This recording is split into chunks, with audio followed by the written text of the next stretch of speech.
Well, as the United States and Afghanistan haggle over the details of a new security agreement, the Taliban are stepping up attacks. Today, 6 Afghan soldiers were killed by roadside bombs.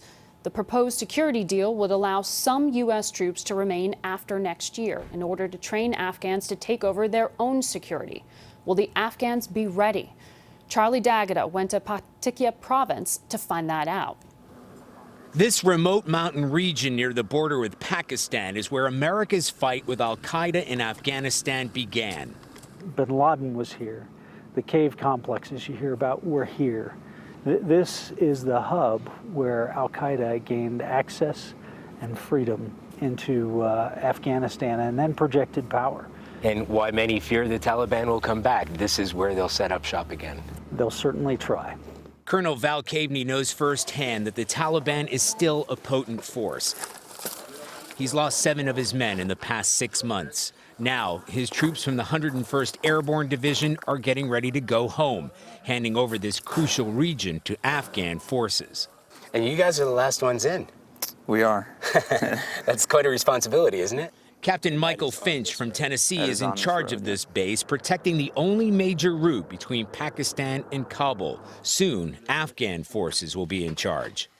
You're telling me they're capable of holding this area? They're very capable. What makes you so confident? Because they've been doing it the whole time we've been here. You've still been attacked. We have been attacked. Finch has been able to call on American air power during those attacks, but that will end when U.S. troops pull out. The Afghans will have to rely on mortars and small arms to defend themselves. And it's not just air support they'll be missing.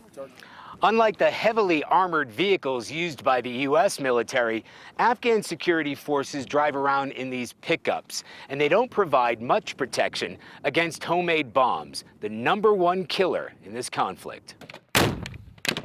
Already this year, Afghan forces have suffered their worst losses since the start of this conflict. Exactly how many Afghan troops have been killed is unknown. All right, you're good to push up. Kabul won't release the numbers, but the coalition estimates that over 100 a week have died in fighting since the summer. All right, here. And according to a U.S. military officer, that is unsustainable. As U.S. troops get closer to pulling out, the more aggressive the Taliban become. Charlie D'Agata, CBS News, Paktia Province, Afghanistan.